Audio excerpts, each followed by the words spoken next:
Hello, my name is Ben Lovegrove, and in this video I'm going to explain why I think it's time that the subject of ufology or UFO studies moves from the fringes into the mainstream. This video is aimed at everyone who has an interest in this subject, be they interested onlookers and amateur or professional researchers, but also those in the media, particularly journalists, who might have a professional interest but who are unaware of recent developments. There are 4 points I'd like to cover: the importance of recent events, why journalists and the media need to up their game, ending ridicule and cynicism, and how we can all help to contribute to the pool of knowledge and understanding. The importance of recent events. 2 things occurred in 2019 which have changed forever the way we contemplate and investigate the UFO phenomena. Phrases like game changer, paradigm shift, and watershed moment spring to mind, but none of these worn-out cliches really capture the essence of what has happened.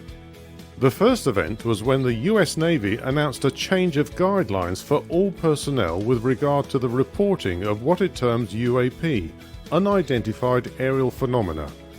Prior to this change, anyone reporting sightings risked losing flight status, being grounded, promotions and career advancement, and possibly even psychiatric or psychological re-evaluation. Previously, if you told your commanding officer that you'd seen a UFO, it could ruin your career. Now it seems the US Navy wants its personnel to step forward, and they'll receive a sympathetic and open-minded response. One can only hope that the world's airlines soon follow suit and adopt the same attitude with regard to the sightings by airline pilots. This complete change of attitude could be attributed to the fact that the number of sightings and the camera footage captured by some of the Navy's elite pilots is so great that it can no longer be simply ignored or dismissed without investigation. If UFOs are able to fly at will in and around your carrier groups and to follow your aircraft on missions, then you need to find out what they are and who is operating them.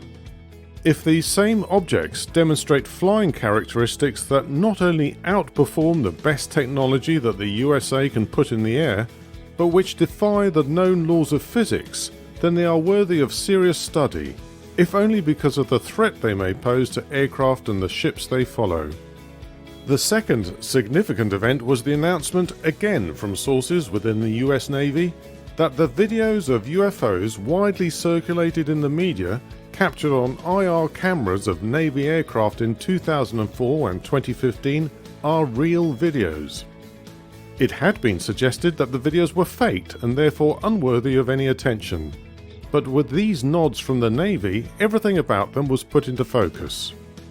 This means that the USS Nimitz UFO incident, the pilots and other Navy personnel's accounts of it, the Tic Tac UFOs, all of it, became factual, in that the sightings were real, even if the identification of the objects remains a mystery.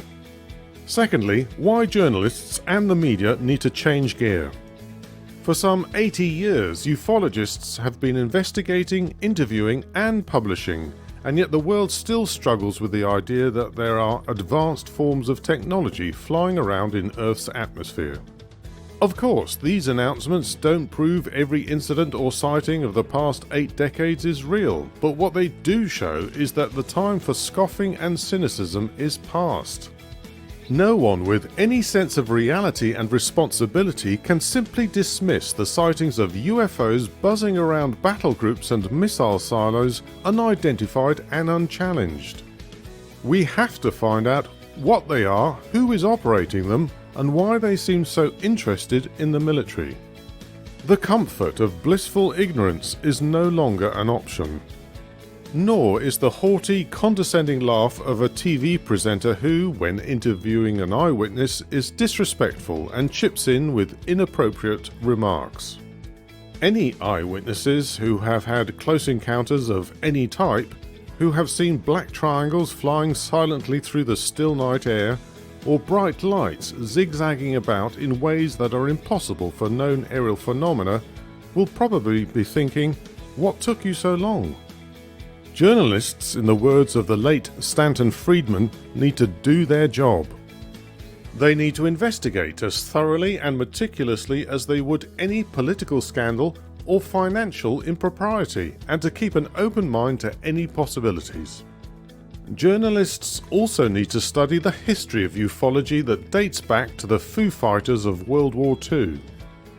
They need an overview that covers the main events, key characters, and accepted terminology, and which brings them up to date with the Tic-Tac UFOs of the 21st century. I've provided a link to such a short course at the end of this video. Thirdly, an end to ridicule, denial, and cynicism. Meanwhile, the current generation of researchers must surely have received a boost in confidence and optimism, particularly the To the Stars Academy team, who were the main channel for much of this year's revelations. But despite their efforts, they attract criticism and cynicism. It seems no one who steps forward into the spotlight can escape the heckling and disparaging remarks from individuals in the audience. We know that the internet is a medium for angry people who find an outlet for their ire, and that anyone can become a target, even if they say or do nothing to which any otherwise reasonable person can object. Beware the trolls. We also know that social media has spawned a generation of people who have lost or never learned the basic norms of debate and discussion. They are incapable of making a point and backing it up with evidence, and instead resort to ad hominem attacks. And even if the criticism is justified, if a researcher or author makes a mistake or draws the wrong conclusions and subsequent events prove them wrong, it doesn't follow that all their work is of no value. A small percentage of inaccuracies and errors in a career spanning several decades is understandable in any profession, let alone the subject of ufology with its minefields of misinformation and disinformation. Some researchers are even criticized for earning a living through their work. If a dogged and determined researcher gives up a lucrative career or the security of full-time employment to devote themselves to ufology research, then it follows that they have to find some other source of income. There are various things they can do in order to earn some money, but each method costs capital to get underway, and the overheads are often underestimated by those who look on with suspicion. Finally, a new era of UFO studies. A study of UFOs requires a mind that is open to all kinds of physical and metaphysical possibilities. It also requires discernment, humility, integrity, and respect for the viewpoints of others. In any field of human study, there are peer groups and personality clashes, and ufology is no exception. If you think everyone is united in the quest to uncover the truth within a spirit of mutual support, I'm afraid you'll soon see your bubble burst.